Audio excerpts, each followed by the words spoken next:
I want to go down the track of talking through a methodology that I've developed called stacking growth.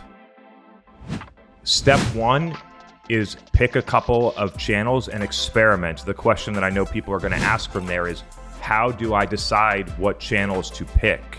There's no easy formula to figure out how to do this. Figuring out like the way that LinkedIn was behaving in 2019 was a signal to me. And the reason that I was able to recognize that signal and then move on it is because I had been marketing on Facebook and Instagram for almost a decade before that. So I saw the pattern and I saw, okay, like his name keeps coming up over and over again. Every day, Pepe's mail's getting sent back to me. Pepe Sylvia, Pepe Sylvia. I look in the mail. This kind of looks like what I was doing in Facebook in 2012. Now it's over here.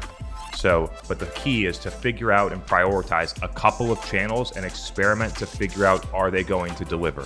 When you're doing the experiments, you're not only looking at, is the channel going to do something, but what's the audience match? If it's running paid, how am I going to target? If it's running organic, how am I going to get the audience? What is the content or information I need to put in there? What is the formats? You need to have a lot of different things that you're experimenting with. And this is not like run a test for a week and make a decision. These are ongoing long-term plays. Number two is that you're looking for positive signals. Positive signals could be something that shows up in attribution, right? So like, you know, if some people are running DR, you get attribution, some of the old school stuff, like that still exists. I'm not gonna like say that you shouldn't look for those things because it's pretty obvious, but you're only gonna really do that stuff in intent-based direct response channels. The qualitative is this one that's the most interesting to me. It's how I knew LinkedIn was going to work, to be frank. Qualitative, whether that's people sending you, writing in the comments, sending you messages, inviting you onto podcasts, asking you to speak on live events.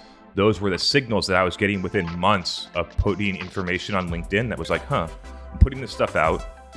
People are listening to it, they're consuming it, they like it so much that they're inviting me to speak at their company. Sounds like something's working here, something different than when I was posting content on Instagram or whether I was running, you know what I mean?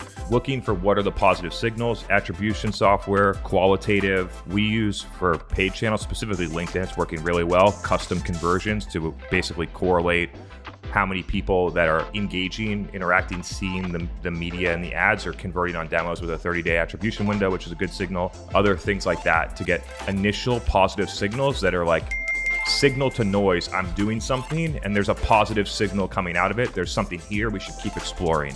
The third step is to prove that it's repeatable. So once you find out, let's pretend that it's LinkedIn ads. We're running LinkedIn ads. We're targeting contact centers in the financial services industry.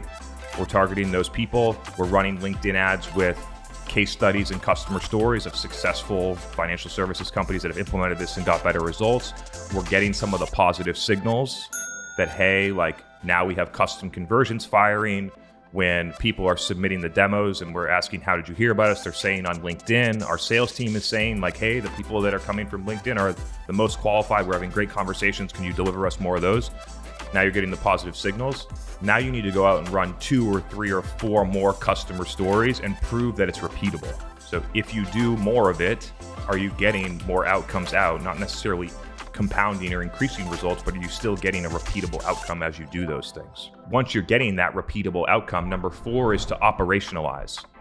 So in order to get those things done, oftentimes like you might not have a team in place, you might be outsourcing something, whatever is going on. And to actually go and make it a channel that you're really going to deliver on, you need to have a process and people and everything that you need in order to operationalize it so that you can consistently move it and scale it. So put all the pieces in place, which again can take months to figure out how are we going to be able to produce a customer story every 2 weeks with video content and all this stuff. Like, do we have enough customers? Are they going to give us permission to use their logo? How are we going to interview them? Like, we can't do high production film because of the situation with COVID. There are all these things and nuances that can happen. How are we going to make this repeatable and operationalize it? Once you figure that out, then you actually need to scale it.